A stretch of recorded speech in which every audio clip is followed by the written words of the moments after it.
Bonjour, je m'appelle Ariane Bay et je suis chargée de cours dans le domaine du décrochage et de la lutte contre les inégalités scolaires. Non, les systèmes éducatifs sont organisés de manière très différente d'un pays à l'autre. En Belgique francophone, 3 éléments de structure très différenciateurs caractérisent notre système éducatif. D'abord, il y a la possibilité d'options de filiarisation précoce. Dès 12 ou 14 ans, l'élève va être orienté vers un enseignement différent, qu'il soit général, technique ou professionnel. En Finlande, par exemple, la première orientation n'a lieu qu'à l'âge de 16 ans. Ensuite, on se caractérise par de différences importantes entre écoles en termes de performance. L'école fréquentée a un impact important sur les résultats des élèves. Dans d'autres pays, comme en Espagne par exemple, fréquenter telle école plutôt que telle autre sera beaucoup moins préjudiciable ou favorable par rapport aux performances des élèves. Et enfin, nous nous caractérisons par un taux de retard scolaire énorme. À 15 ans, dans notre système éducatif, près d'un élève sur 2 a déjà connu le redoublement. Dans les pays voisins qui pratiquent beaucoup le redoublement, comme le Luxembourg, la France, les Pays-Bas, la communauté flamande, on est à entre 25 et 35%. Mais aucun pays n'atteint comme nous le seuil de 1 élève sur 2 à 15 ans.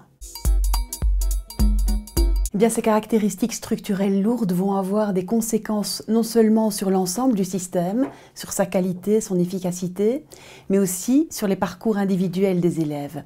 Par exemple, le redoublement ne va pas du tout permettre aux élèves de repartir d'un bon pied, contrairement à l'idée reçue. Et en termes de parcours scolaire, ils vont plus souvent être sujets au décrochage. Si je prends l'exemple de l'orientation dans différentes filières, eh bien on constate des différences énormes en termes de contenu dans des compétences de base. Par exemple, en mathématiques, certains élèves du professionnel n'auront qu'une heure où ils verront à la fois des mathématiques et des sciences.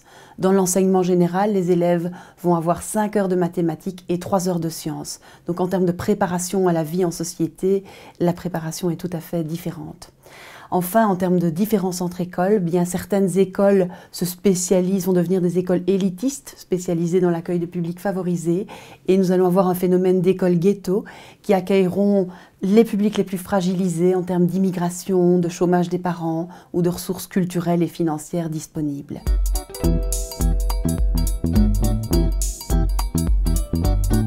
Oui, malheureusement, c'est ce que nous apprend l'enquête PISA, qu'on mène ici depuis 2000 et qui évalue les compétences en lecture, en mathématiques et en sciences des élèves de 15 ans.